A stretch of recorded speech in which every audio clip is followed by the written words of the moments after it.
PR is an earned form of media. It's a great role, but it's a dead-end role. You need to be somewhere where you can keep moving and keep evolving. You've got to learn when to say no, and actually that's an incredible skill to be able to have. Most people aren't very good at it. How did the Lord Sugar relationship come about? I'm Duncan Kreeger. This is Andrew Bloch. Andrew and I have never met before, but we have crossed paths over a number of years, I guess, following each other's journey, for want of a better word. I thought it would be really good and interesting to sit down. I'm sort of super interested in PR and personal branding and how that's changed over the years. And I was thinking it'd be really interesting to have a chat with you. So we're doing it here, everybody. Andrew, welcome. Thank you. Thanks for having me. As I said, I feel like I know you. I've followed you online for a number of years, and you're one of those people that I guess wears their heart on their sleeves, and to use a much overused phrase, authentic, but I like it. You're quite vocal as well. You've been using all the platforms to your advantage, from what I can see. So how do you find, do you have the same sort of thing? People say to you, oh, I know who you are, because it's marketing, right? Sometimes. I mean, I'm quite awkward. I'm an introvert, even though you might not think that I am. So on the rare occasion someone says, oh, I follow you, and I get really don't know what to say and just become very self-deprecating. But I think, look, a PR person, you've got to be able to PR yourself. And actually, sort of, I used to hide behind my firm for 20 odd years, and I found it really easy to look at this great work or look at the brilliant stuff my team's done. And then all of a sudden I decided to go non-exec, put my name above the door quite deliberately, because I'd made a decision. I didn't want to have employees. I wanted it to be my business. And then you got no choice. So all of a sudden it's about you. But I think being humble is an important, it's part of my DNA. You can't be humble if you're not. But so I tried, it's that sort of gentle balance, like be yourself, be proud of what you've done, but don't be a dick, don't be a show off, don't be arrogant. You never want to be too big for your own boots, and it's not my style anyway. So and I definitely tried to get that balance right. And I guess, it's kind of sometimes how things are perceived isn't necessarily how they're meant. No. But listening to you, it's kind of like take your own advice, I guess. You must think a bit about it, like what would I say to someone else if they were asking me what to do? Yeah, cool. Look, I remember, I'm old, the days when social media was invented, and I was very early on to Twitter, X as it is now. And it was just, clients were asking us, what should we be doing with this platform? And I just thought, how can I advise them if I don't have a following? You've got to sort of show them you know what you're doing. And actually, I was very early on to that. And I was quite obsessive about X when it was Twitter. Yeah. Came X, I was less obsessive. And I'm still there. I still call it Twitter. Still call it Twitter. But I don't use it as much. It still has a role. And then the same, when Instagram came out and TikTok came out and Snapchat came out, you have to be Well, that's part of your, obviously it's your business to do that, but also you're inquisitive. You want to know, what is it? How can I use it to my advantage? So let's talk about your day job a bit, because you're PR guy is how I see, call me that. Is how I kind of see, which I think is, maybe a lot of people don't really understand what PR actually is. And I think over the years, I've seen it change a lot. Yeah. But maybe take us back to the beginning a little bit. Like, how did you end up in PR? Yeah, what do you describe? What is PR in the simplest possible form? Look, essentially, PR is how you communicate with an audience, whether that audience is consumers, business-to-business audience. It could be dealing in a specialism, healthcare, public affairs, lobbying, beauty, fashion. There's a whole host of different sort of subsections of PR. Yeah. It can be protecting a reputation. It can be changing perceptions of a reputation. It can be creating a reputation from scratch. And generally speaking, PR is a sort of earned form of media in that it's third-party endorsement. So it's not advertising. It's not me saying I'm brilliant. It's you telling someone else that I'm brilliant. So how to get other people or authoritative people to communicate your client's story? The right people, people that matter, the people that are credible, and the people whose opinions are going to validate what you want to say and what you want to get across. And I guess on that front, every client's different. So all of those things I've just described, all of the sectors, where they are in their journey, what they're trying, it's like focused on an end goal.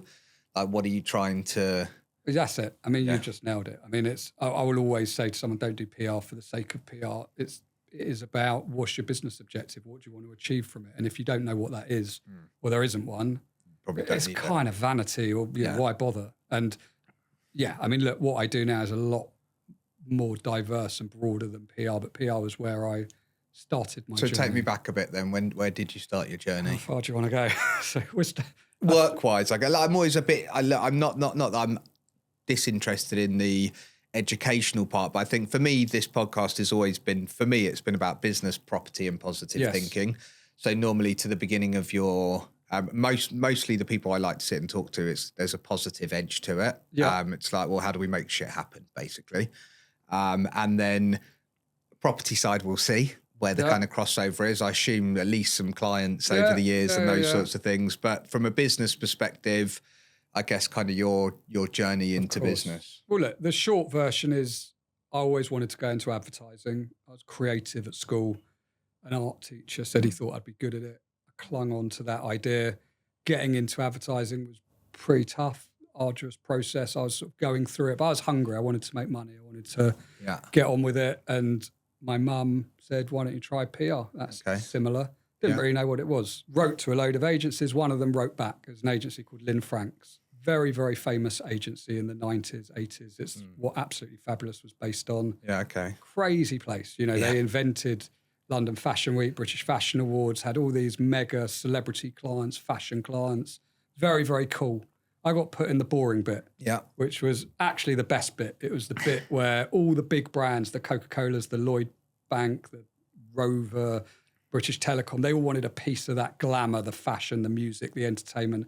So I was sort of doing the boring bit being more boring clients. Being corporate clients that wanted an edge. So I was doing Lloyd's Bank sponsorship of the BAFTAs. I was doing sponsorship of the England football team, sponsorship of the Olympics. I mean, it was fun. Dream, dream. And it was the bit that made money. The rest of it was glamorous but paid nothing. This bit was the financial engine. It was a brilliant place to learn and to grow up. And again, I shortcut slightly. That business got acquired by a big global company. And for me, that was quite a good opportunity. It was the chance to work on bigger stuff, international clients. But I sort of, in a big firm, I had that entrepreneurial itch a little bit. I was sort of very small cog in a massive, huge organisation, global organisation. And my MD from Lynn Franks, who had left at the time of that merger acquisition, said, do you fancy starting an agency? And I said, yes. And we set up an agency, and that agency grew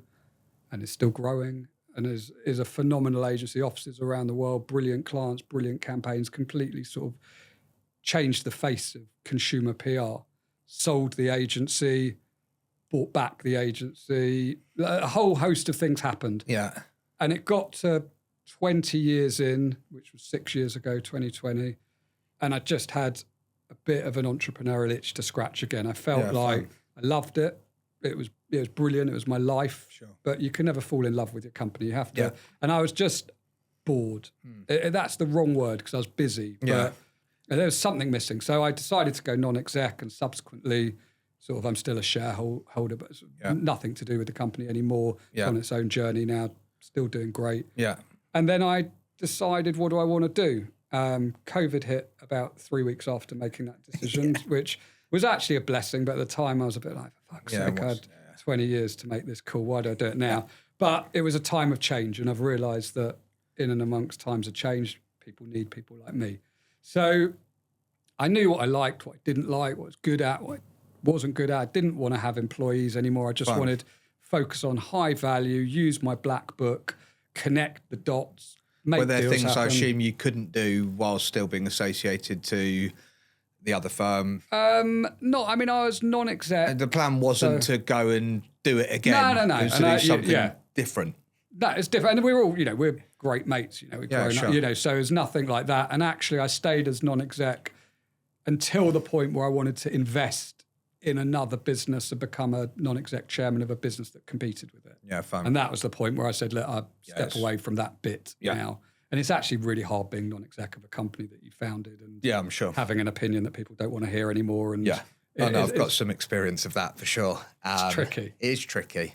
It's like, yeah, and you said about not falling in love with it, but there is some emotional attachment. Of course there is. And I think for me, for my previous firm, I'm super proud of it, and it's become part. But for a long time, I didn't really talk too much about it. I just said, "Oh, my old firm, or a previous firm," and then when I sold the business and all of those things that you just mentioned, it becomes more difficult. Things that weren't my responsibility anymore, and I definitely felt good luck without me. You know, I was proud that we'd built something interesting, but I thought, you know, I've sort of handpicked every member of staff. Yeah, it's a balance, isn't it? And then so I learned some lessons like everyone's dispensable. Yeah. You know, if you've built a good business, it should last without you. Absolutely. And then also, some emotional ties, but it's interesting. It's a really difficult business, and you put your heart and soul into it. And I mean, weirdly, I was less attached to it than I thought I would be. I think I've fallen into something that I love and am thriving in. I obviously want them to do well. I think I spent a lot of time talking about it because that was all I had. It was 20 years of my life, a massive part of my life. Yeah. And I didn't really have a lot else to talk about because I wasn't doing it. And then as I've sort of built a new career, I still refer back fondly, but it's theirs now. It's not my story to tell anymore. Sure. And it's a delicate balance because whilst I guess on the one hand, they're quite happy for a bit of publicity. They don't necessarily want the publicity to be associated with me because I'm not. Yeah. But you have to be respectful of that. And I try not to talk about it too much. Because it's not my story. But you haven't jumped around a lot. Sounds like one job which you know, I guess in the early days you write some letters, you never knew who would write back. You landed on your feet and did something you really liked.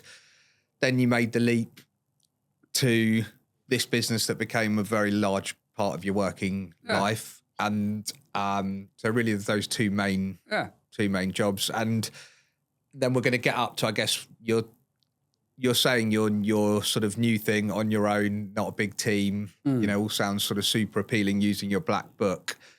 So maybe we'll talk about that more. But what's changed? What changed over those years, and then what made you still successful, I guess, that it would... Do you know what I mean? Yeah, I mean, look, I love what I do, and I still do to this day. Fair enough.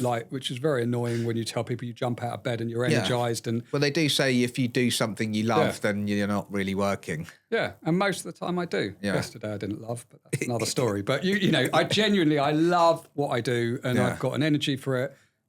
At the risk of sounding arrogant, you know, I know I'm good at it. It's all I know. You ask me to do what you do, I'd be absolutely useless. Sure. But I'm good at what I do. I think what's changed is age. You don't have the same sort of tolerance levels. Your resilience to doing things builds.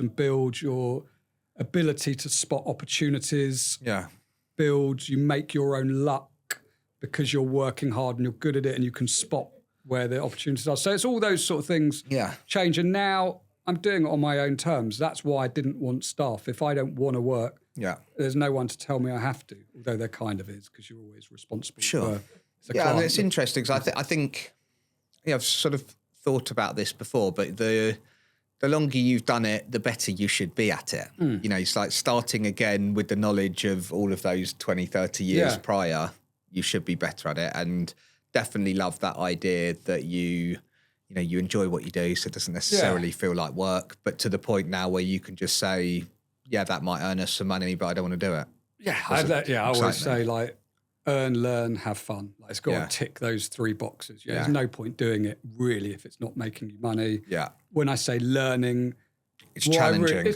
Exactly. Pushing yourself a bit further intellectually, professionally, and enjoy it. You know, life's too short to work with dickheads. I mean, it really is. So that's my sort of thing. And I believe you do need those sort of three ingredients of being good at what you do, working hard, and having a bit of luck. Because if you don't have the talent, there's no point working hard. I'm a firm believer no one gets anywhere without hard graft. Yeah.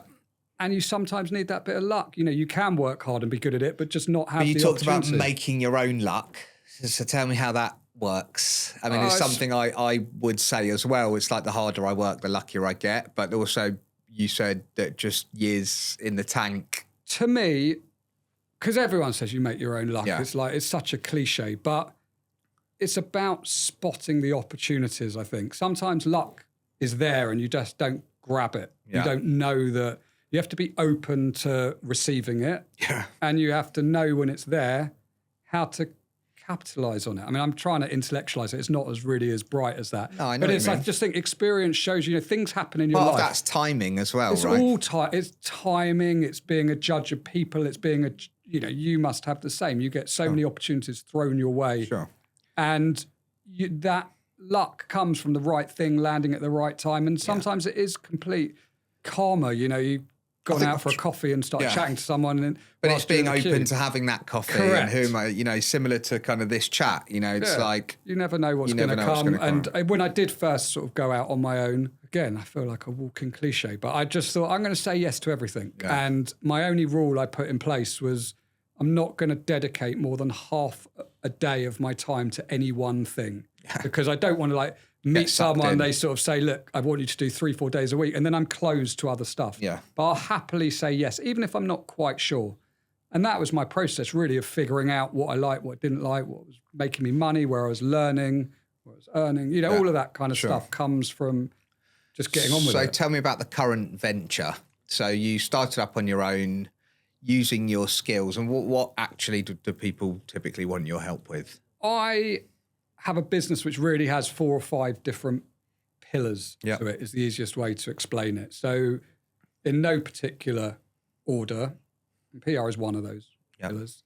So mergers and acquisitions. So I'm buying and selling companies in the marketing services space, social media companies, PR companies, ad agencies, media tech. So acting as an advisor. Yeah, so I'm working with a firm called PCB Partners, head up their marketing services.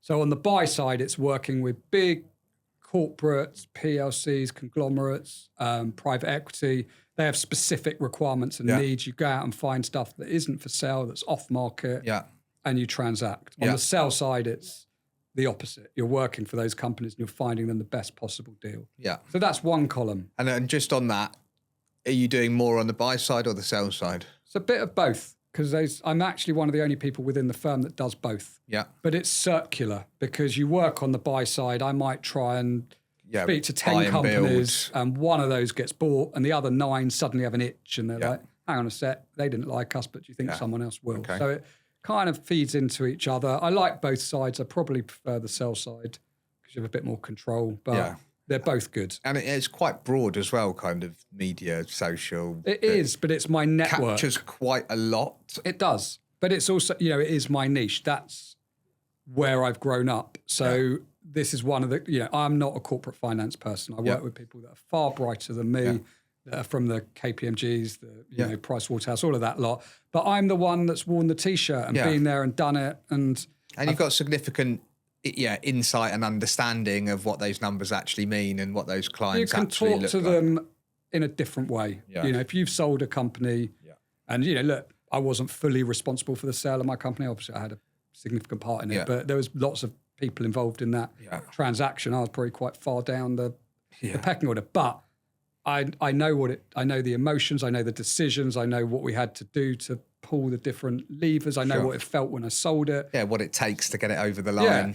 It's a unique experience. Respect, I guess working on the sales side, it's a unique insight into. I'm not just your advisor. I've been here and done it. And these are the things that will move the needle. For you. I know the founders of. They know me. So it's a different type of conversation to the typical corporate finance. And then I've set up a related business which still falls in that column called Exited Founders, which, as the name might suggest, is few of us who have built and sold companies, not necessarily in marketing, across the sort of tech space, all sorts of areas. And it's really for companies that know they want to sell, but they're not quite ready. They want to know what have they got to do? How do they achieve the best valuation? What are their options? How do they bridge the gap between what they want and what they might be able to get if they do certain things now? So it's sort of early stage, get fit to sell. So we've only done one of the few pillars so far. Maybe that exited is... That's still one pillar. That's still one pillar. I've got a few to go. First thing I'm thinking is, at what point do you get so busy that you probably do need a member of staff, or then 2, or then 3, because you... Never. Not based on my model, because I'm not doing it on my own. So when I'm working on a deal, I've got a team of analysts, I've got a team of corporate finance people. Yeah. Obviously, I have my But limitations. you're not working for PCB, or you are? I'm a partner. Yeah, I am working for them. But I mean, it doesn't feel like I'm not an employee and that I can't. Well, what is the relationship then? You're a consultant. Yeah, effectively. I mean, I spend a lot of time with them, and I'm treated like I am. I'm on their Christmas parties, and but I'm not in the office the same way that a full-time member of staff. They know that I've got the beauty of. So how do you get remunerated for that? Well, I guess based on completed purchases or sales. It's a balance. There's a structure in place that ties me in with them, so I can't work with any other corporate finance. I wouldn't want to be honest. They're unbelievable at what they do. Sure. I know of the business, and there's all sorts of incentives. Retainers and win bonuses. And do you and just on PCB, because I think PCB is one pillar, right? Yeah. Do you also do their PR, for example? Not really. I mean, I chip in and I advise. And corporate finance is a funny world. It's sort of quite understated. It's very elegant as an industry in terms of how the best way to market PCB is you do deals. Yeah, fair enough. And the minute you've done a deal, the phone rings from someone similar. Yeah, fine. So, and for them, it's an amazing firm. I'm not just saying that because I'm part of it. It's very entrepreneurially driven. There's other people like me within the organisation that sit in the HR part of it or the technology part of it. It's boutique, but we transact a dozen times a year, but we do every single deal we're closed. It's got an amazing reputation in the market, and that it's like a lot of people I work with. They're small but perfectly formed, massive integrity, brilliant at what they do, and reputation travels. So the PR is just, I guess, kind just polishing it up a little bit, and it looks after itself to a certain degree. Interesting. Got loads of questions on that. We'll come back to it. Shall I go on to column 2? Column 2, yeah. Column 2 is helping brands sort out their marketing ecosystems. Yeah. So I'll break that down in something that is plain English. But I work for an organisation called AAR, which is a management consultancy that specialises in marketing. Yeah. So they work, and I work with. So I'm the head of PR, social content, and influencer for them. So anything that falls in that space is my responsibility. And we work with pretty amazing brands, people like my stuff I've done in the last few years: KFC, Greggs, Goldman Sachs, Mandarin Oriental Hotels, Postcode Lottery, like big Starbucks. And we will go into an organisation, look at how it's working, what's the right balance of what you do in-house, what agencies you use. Often that will end up in a pitch process or a selection process where who they should use for PR, who they should use for influencer marketing, who they should use for whatever, community management, and anything within that marketing space. So I run that side of AAR's business, and I love that because it's giving me a chance still to be right in with brands and speak to agencies. So what else long. Is it AAR, you said? Yeah. What else do they do? That's it. So that's their business. That is the business. They look after brand strategy or marketing strategy. I mean, again, that's extraordinarily broad. Yeah, there's two sides to the business. So one side is looking after the agency world. Yeah. So, all of the big, pretty much without exception, ad agencies, media agencies, all signed up as members. Yeah, so you're helping them, you're consulting them, you're sharpening their offerings, you're getting them fit for purpose. And then the other side is the client side, where you're helping the clients find the right agencies. So you can already probably see how those two columns link together. Absolutely. Because I have intimate knowledge of all the agencies. So therefore, as a result of that, I get to know the founders pretty well. I know which ones might sell, which ones wouldn't. It's a lot of information. Who's useful for, which specific item that comes up that needs improving. Yeah. Okay.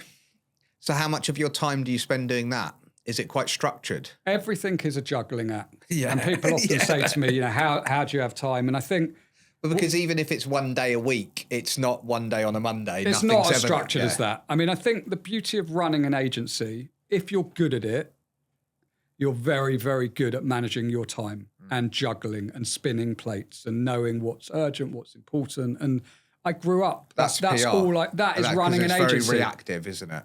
Yeah, but it's also strategic as well. You've got to, know the difference between what's important and what's urgent. Everything is urgent in PR. Honestly, you come in, you think you've got your day planned and 10,000 things are dropped in your inbox.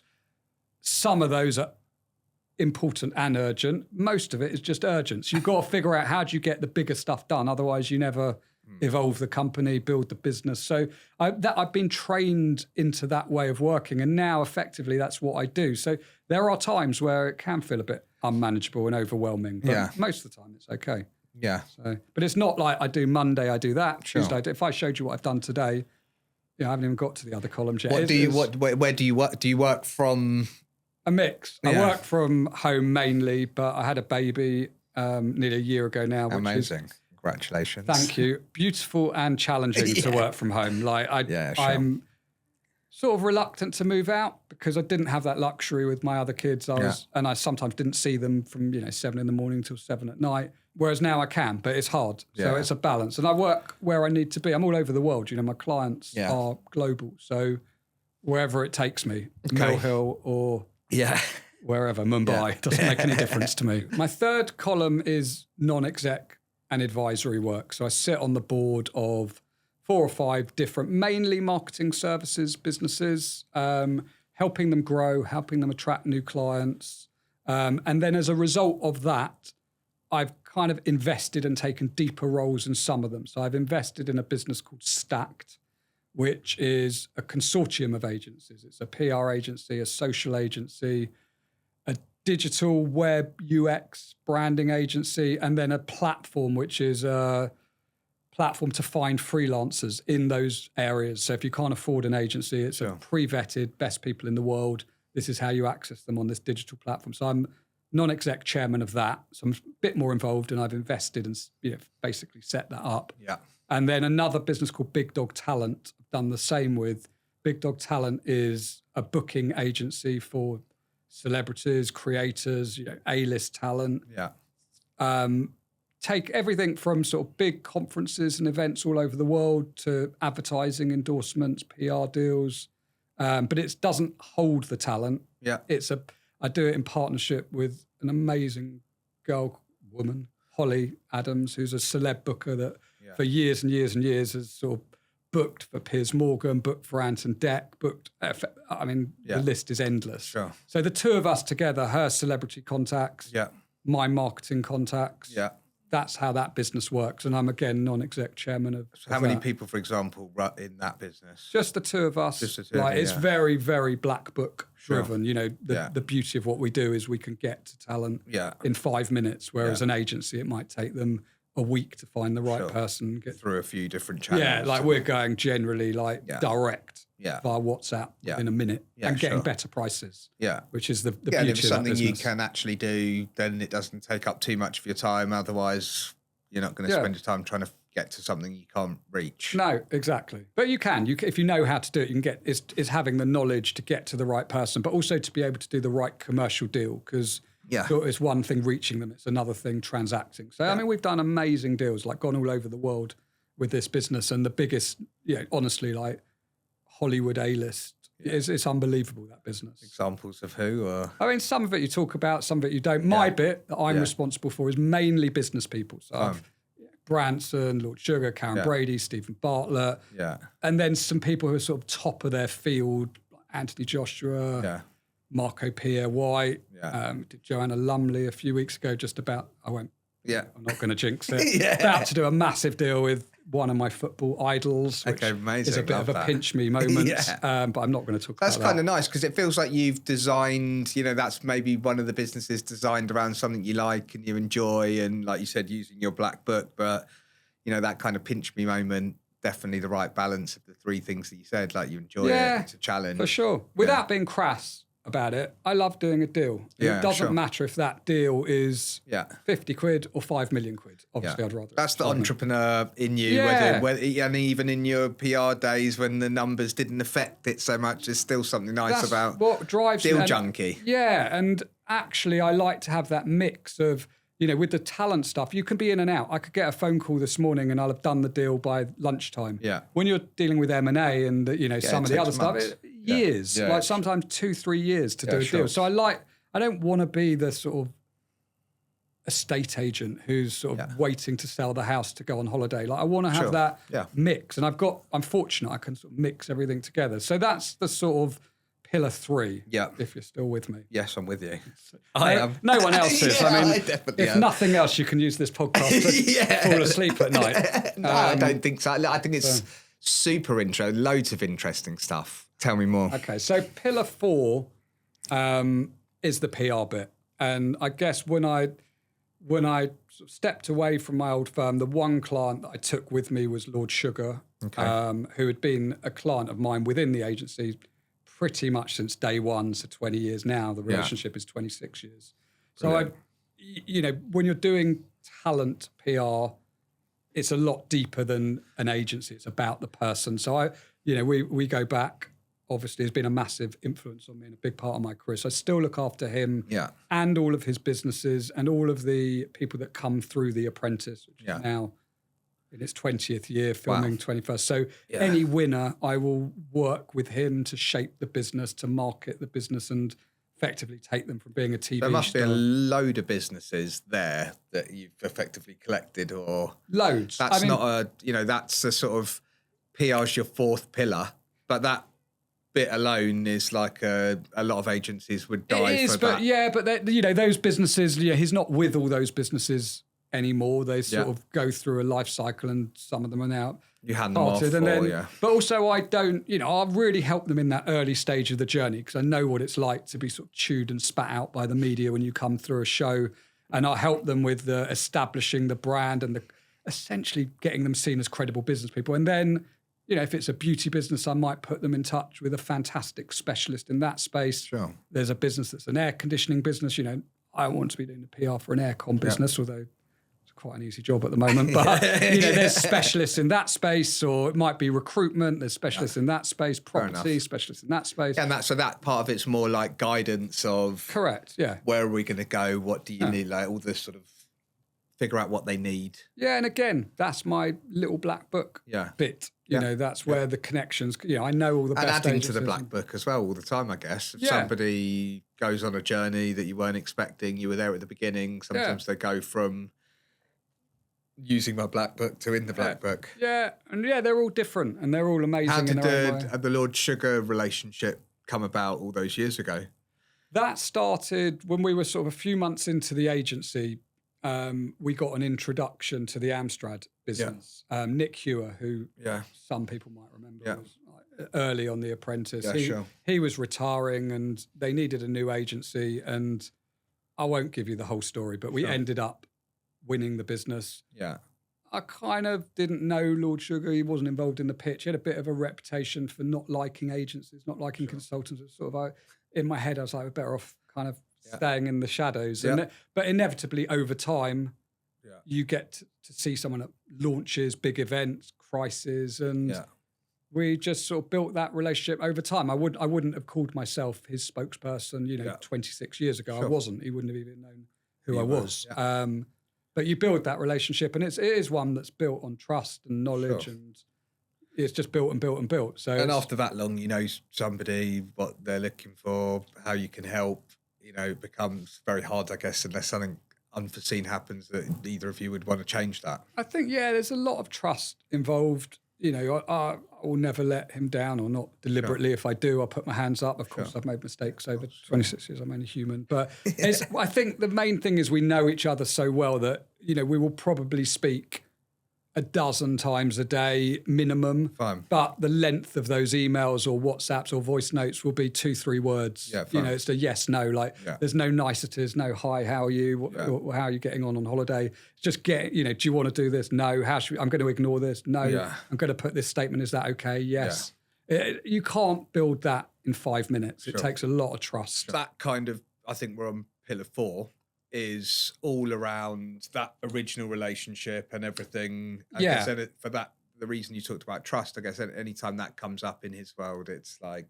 Yeah, I mean, it's still, I mean, there's bits of other PR in that column, but not much. Yeah, fine. Mainly because I don't have time. So, using that sort of black book philosophy, I would rather put it with an amazing agency that'll be good at it, that will have the time and do a good job. So I'm constantly sort of, why don't you go to this person, or you should speak to that person? I mean, that's if I went on Mastermind, Yeah. this would be my specialist subject. I'd be very bad at the general knowledge bit, but ask me about agencies. I know everything there is to know. It's like, it's a weird well, it's encyclopedic your life's knowledge. work, right? Yeah. So like I've just used that. I think you sort of, when you're that interested in something, it's easier to understand. That's like what you said about kind of general knowledge, maybe, you know, it's interesting. I don't think I don't like bullshitting. Yeah. You know, I stick to what I know. If I don't know something, I'll put my hands up. And if you know what you're talking about, then you're good at it. Yeah.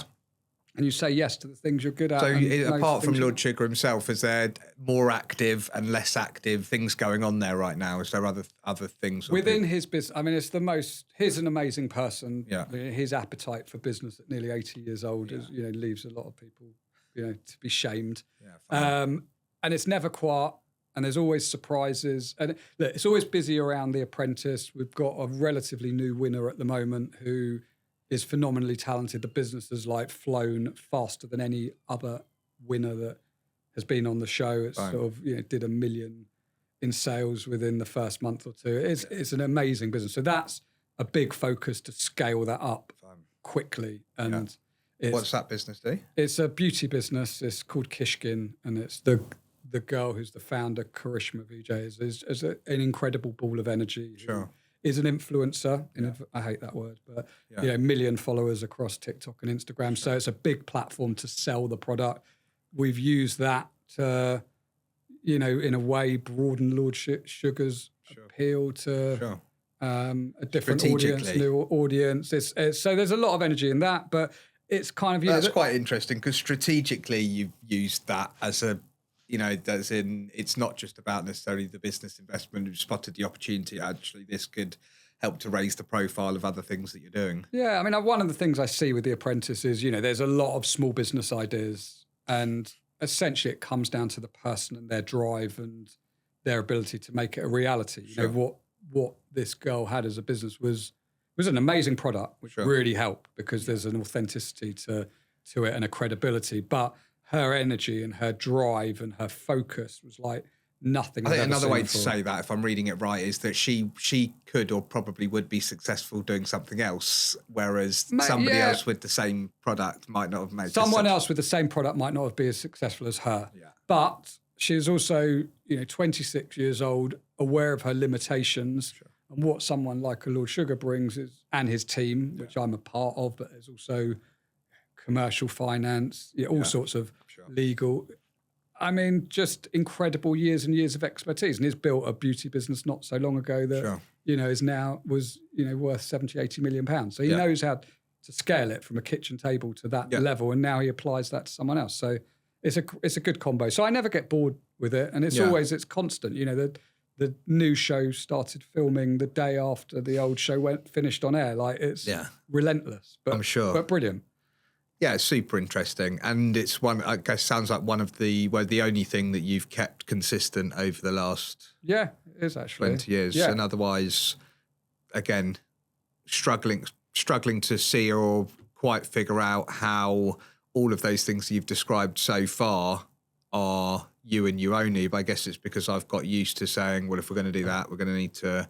But you pull teams in, or there's like you said. I'm just trying to kind of think it through. There are other teams around. There's people you work those with, businesses that you're, you know, maybe less so with the bookings business where it's the two of you on your WhatsApp, but more PCB where there's, you know, you have a couple of early meetings, or where you're sitting on the board for a company. You're genuinely looking at a board pack and showing up once a month. Yeah, look, I'm a hands-on person. I think it's what's always sort of stood me apart a bit in my career. And it's I mean, that's what stands out to me. Because I like it. I like, you know, I believe a lot of PR people are good at PR. They're not necessarily good at running a business. Sure. Or they're very good at running a business. And as soon as they sort of move up the ranks slightly, they almost step back from what they're good at. I think at the heart of all good PR, you have to know what makes a story. You have to know what's going to travel, what's going to make people sit up, pay attention, talk about it. And you need to be, you know, I pride myself on the fact I can pick up the phone to any editor of any national newspaper. They'll take my call. Yeah. They'll listen to what I've got to say. They won't necessarily act on it. There's not that many people at my level that can still do that. But to be able to that's the kind of old school PR part, right? Yeah. I mean, when we first started doing PR, Back in the original business, it was all about going out and meeting journalists and, trying to develop these relationships. I mean, that's just been your whole career. I mean, Yeah. Do you know the beauty of it is that when I started out as a 21-year-old, fresh-faced, no grey hair, lots more energy. Probably not as much energy, actually. I think weirdly I got more energy now than I did then. But, all these people that were the juniors on the newspapers and they're all now the editors and stuff. So when someone says, oh, my God, the editor of The Sun or the Mail or whatever. Yeah, I do. And I knew them when there's some little shit in the mailroom like me, trying to make a living. And if you work and you... That's something that comes up here quite a lot. It's just consistency. I think that the younger generation, it's like your mind gets turned by something else and you go off in a different direction. What it used to be cool to work for the same bank for 25 years and then... it's like, well, how long have you worked? And then it became really cool to be like, well, I've moved. I think, look, the grass is always greener, isn't it? Sure. But sometimes the grass on the other side is artificial. I mean, I found it, even in the early stages of my career, I was getting headhunted. There was like one turning point really early on where I got offered what at the time was a dream job. It was like head of publicity for Sky One at a time when Sky One was like enormous. It was The Simpsons, it was Friends. I'm dating myself here. Like big shows that... My kids still watch. And I was like, wow, that's a big opportunity. And then I remember sitting down with a mentor of mine and he was like, it feels good, but where are you going to go from there? What's the next gig? You're not going to become chief exec of Sky. Like it's a great role, but it's a dead end role. You need to be somewhere where you can keep moving and keep evolving. And I stayed, but it was quite hard. I saw all my mates go off and take more money and better jobs, but I was really enjoying it. I think what's super interesting about the PR side is that you get exposure to all of these other people and all of their businesses. And you mentioned it a bit on the M&A side, but actually no two clients are the same. And then when you go to work for in-house for one business, you're kind of much more pigeonholed and focused on that. Yeah. And look, I believe you have to understand business to know what you're PRing. Yes, on a superficial level. It's kind of marketing, right? Of course it is. It's a part of marketing. Yeah. But it's, I've always But it's almost like the beginning of marketing. The PR? Yeah. I mean, look, in my mind, no business cannot afford to do PR if you're a serious business. And it's a part of marketing. This is why when I said... Or it might be a way to get to becoming a serious business. Yeah. It's, look, PR is complicated now because... it's sort of at the intersection of so many different things. You've got the ad side of it, you've got digital media, you've got GEO, so like generative engine optimization, how you show up on your chat GPTs of this world. It's all everything sort of, so it's not quite as simple as when I said it's complicated. Well, because those mail the contacts you talked about in the kind of newspaper industry, that's still as important. But now all of these other things that didn't exist, like social media, is the obvious. Everything fuels everything. So you can't just look at it as an isolated. That's why. And you're still, I assume, inquisitive, like ChatGPT, and I love it. And that's it's opened a whole new world of opportunity for me personally. And I literally spend my life building products that I'd never written a line of code before, and I'm sitting up building things. I've started 20, 30, 40 projects. Sometimes you carry on. But then obviously for you relating that back to how's this good for clients? You have to embrace it. And you have to, I'm not claiming to be a rocket scientist when it comes to it, but I'm definitely ahead of the curve in terms of knowing how clients need to use it, even if they haven't quite got it figured out. You can't, but my job... Do you find a lot of clients, are you like more tuned in or... It's the question... Generally... there's not a single day that goes past where someone isn't asking, what should we be doing with AI? Are we doing enough? Are we behind the curve? Are we future-proofed? What do we need to think about? Think about AI from reputation management point of view. I mean, it's like change the game. Think about deep fakes and all the shit that goes on the internet. The job of a PR is so much more complex. And so understanding, as well as the Lord Sugar stuff, I do a lot of high-profile crisis management and advisory work, which is more like on the clock by the hour. I wouldn't want to do too much of that. It's like exhilarating but exhausting, and it normally happens at like 3 a.m. on a Saturday night. And it would burn me out if I did all of that. But doing the odd bit here and there is quite... So sometimes you have to say no to that.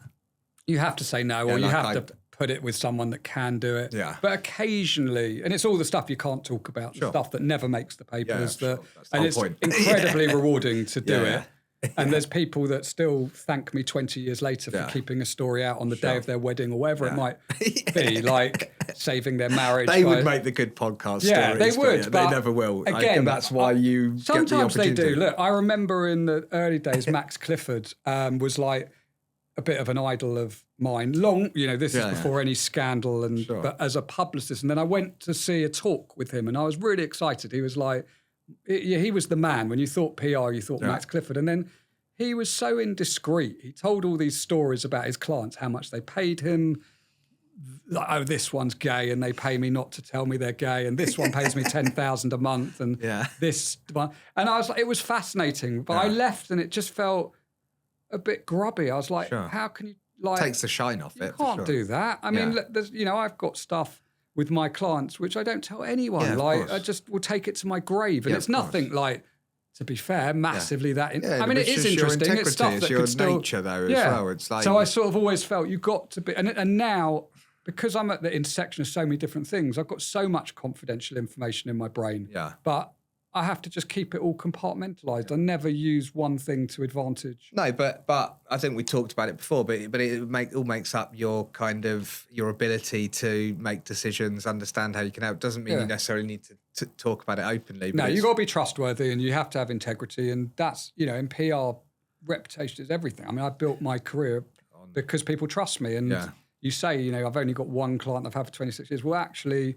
I'm working with people that from 20 years ago, not consistently, but like they've come back. I didn't really mean it in that way. I mean, it's like the one constant. Yes. But I guess listening to you in response, it's like, well, no, because everything's constant because because I did something. Yeah, look, there's the odd person that I've fallen out with, and but it is quite rare because I always want to do a good job. I probably go too far, like I kill myself to do a good job. I made a pledge to myself to spend 20% of my time either working for organisations, so I'm a mentor for the School of Communication Arts, the School of Marketing, or for not-for-profit organisations. I sit on the business launch group of the King's Trust, or for charities. I sit on the business launch group for Grief Encounter as a charity, Variety, the children's charity. And then also within that 20% is, I'm not going to say sort of making up for errors of the past, because that's a bit dramatic, but making sure I got the time to spend time with my partner, with my kids, to have a bit of fun, to be at the school play, to watch the football match, to do the pickup. And I'm not claiming to be a saint. Like, I still, one of the downsides of being a complete workaholic and lunatic is you do compromise on sometimes the wrong things. But by just sort of getting that in my head as a pledge, as in it's made me you're better. Actually leaving. It just means you need to leave some space. Yeah. I guess I've always been quite good at that. I've got 4 kids and 12 down to 2, and try to go to as much. But again, it doesn't mean I go to everything. No. I definitely go to a lot more than a lot of people I know. I think it's for me as well. It's because I want to do it. Yeah. But it means that, I mean, my diary's chaotic, genuinely chaotic, squeezing things in all the time. But then there's certain things that I don't, I'm not doing. Yeah, you've got to be not doing it on a Wednesday ruthless. afternoon. It's like, I remember someone once asked me, like, what's your biggest regret? And I was like, this isn't very deep, by the way. And I didn't really have one. And I remember that time when, and this is a genuine story, I got invited out to the Playboy mansion we were working with Playboy as a client. Yeah. And it was a trip of a lifetime. And I can't remember what I had on. It was like a pitch of some sort. And I was like, no, I need to do this pitch. And I remember thinking back, because someone said to me, I don't know why, like, have you ever met Hugh Hefner? And I was like, funnily enough, I could have and I should have. And now he's no longer here. I never will. And I just thought, what an idiot I was. Like, sometimes you've got to just remember to have fun. Sometimes you've got to remember, everything can wait, but it is hard to take your own advice. Sure. Sometimes. Well, your role is actually always quite advisory. You're giving your expert opinion on either, crisis, one example, or to like a founder who's thinking about or needs to, you're always imparting. So I guess the better you've got at that, as you said, or the more experience you've got, then if you're not going to listen to yourself, who is? Yeah, but you know what it's like. It's sometimes hard to take your own Do as I advice. say, not as I do. Yeah, exactly. So, but I try, and I'm, as I said, I'm not claiming to be a saint, but I am definitely better than I was, and that's where I get a lot of. But so there's no real even split across things. Is there enough headspace for? Because you said you've made some investments or helped to start other businesses. Does it feel like you've got? I feel like I've got enough. Got some headspace still. Sometimes the non-exec stuff, it will last a year, 2 years, and then you've kind of almost done your job. So that's slightly revolving. I mean, not at a fast pace, but a sort of slow pace. And look, it's a really difficult thing. How do you measure success? Do you measure it by wealth, or do you measure it by freedom? And you're trained as a business person to always look at how much money you're making. Yeah, like it's just your nature. So if I make less money this year than I did last year, you'll feel like I failed. But I've taught myself it's not about that. It's about how many Playboy parties you get. Yeah, and if I made less money or the same money, but I got to spend, go on a 4-week holiday. I've never done that in my life, by the way. Or spend more time with my partner, or go to the Playboy Mansion, whatever it might be. Like that freedom is actually your success as well. But it's a very hard thing to, like you said, you have tune yourself into. You have to train yourself into thinking it. Yeah, it's not easy. Even if, I guess the alternative is that you go too far in that direction. It's like, well, it doesn't. You could decline every year and be like, well, at least I'm having fun. It's a balance. But part of your having fun, because I think you described it well. It's 20. You've made a commitment to yourself, but it's not just I'm going to do much more. It's I'm going to carve out some of my time. 20%.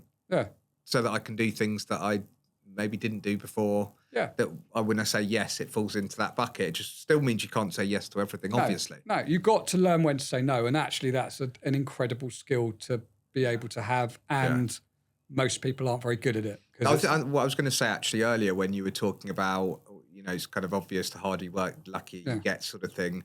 Actually, I think part of what I've got better at is saying no to things. Because you can say, well, if I do more, I can get more lucky. But actually, it's the skill of thinking, is this a good use of my time? Am I the right fit for them?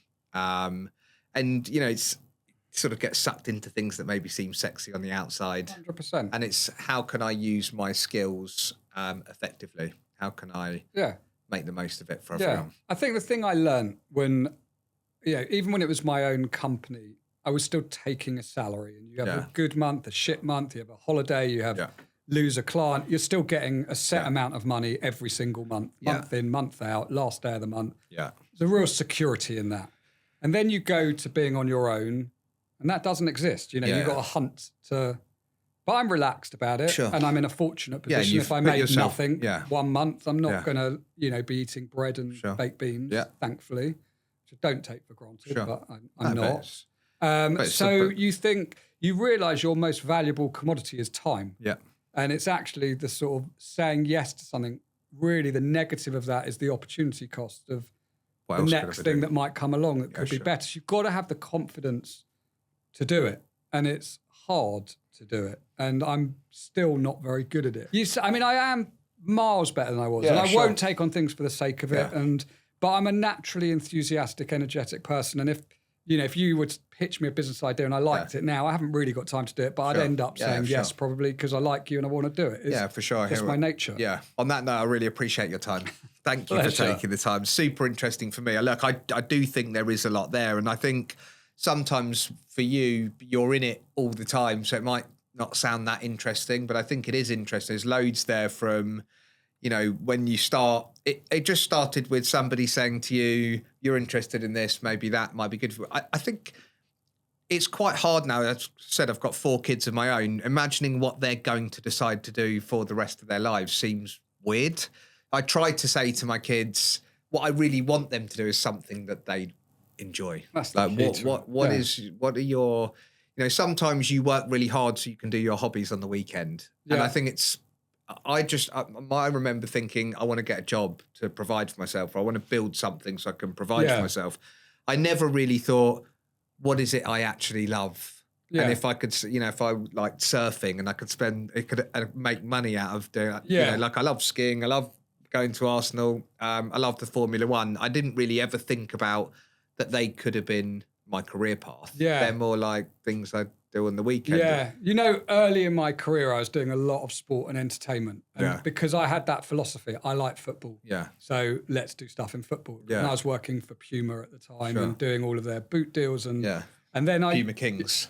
Yeah. Yeah. And I'm a Spurs supporter. Okay. So it's not that fun for you. it used to be fun when I was younger. Yeah. So I'd go to the football matches and actually, you know, having a season ticket and going to Spurs was the one time I switched off. Yeah. Like never thought about anything for 90 minutes. Yeah. And then all of a sudden I would be like looking at the boot and thinking, why is he wearing a Nike? Sure. You know, or the advertising hoardings. Oh, that's interesting. That one. Yeah. And all of a sudden it became a bit less fun, the sports stuff, because it started to blend with what I really fair enjoyed. enough. And at that point, I made a conscious decision. I don't want to specialise in sport and entertainment. At one stage, I thought I did. Yeah, fair enough. So it was interesting. But look, I was genuinely lucky in finding something that I genuinely like. And I always remember my brother sort of took him about 5 years to find something he loved. And he said to me one day, like, I honestly thought you were taking the piss out of me when you used to say how much you love work. I thought you were winding me up. And I found something that I love, and it's the best thing in the world. And he's flying. And it's not that obvious to just say, well, this is what I like. And then sometimes it is. It's a good starting I talk to my point. 12-year-old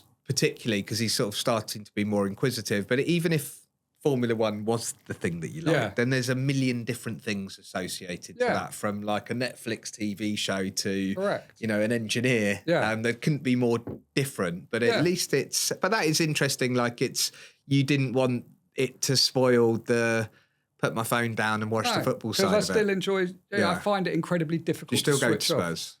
Not as much. It's unpleasurable now for different reasons. So, but no, I do still, you know, I find it's hard when you've got an active brain. You know, I'm not someone that goes on holiday and switches off. I'm not someone that sits there with a laptop and does meetings. Absolutely not. Sure. But my brain is always going. And because I'm surrounded by media and, you know, I can be on Instagram on the toilet on a sunbed and, you know, and it will spark an idea and a thought.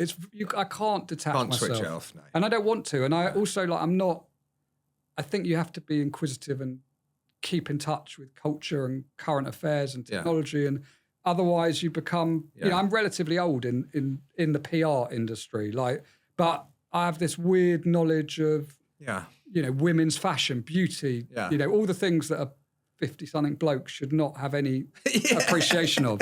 And I'm still a kid at heart. I still dress like I was when I was 13, much to my partner's, you know, disgust. And, you know, I still love all the drops and I still love all the things that, you know, I've got a 15-year-old, I've got a 22-year-old stepson, you know, all the stuff they're into. I'm genuinely into as well, which I don't know if that's good or bad, but... Well, you're not going to grow out of it. It's been super interesting. I've really enjoyed it. Maybe we'll get back and do it the other way one day. For sure. Thank you very much for your time. Pleasure. It's really good good lovely. of you. Thank you.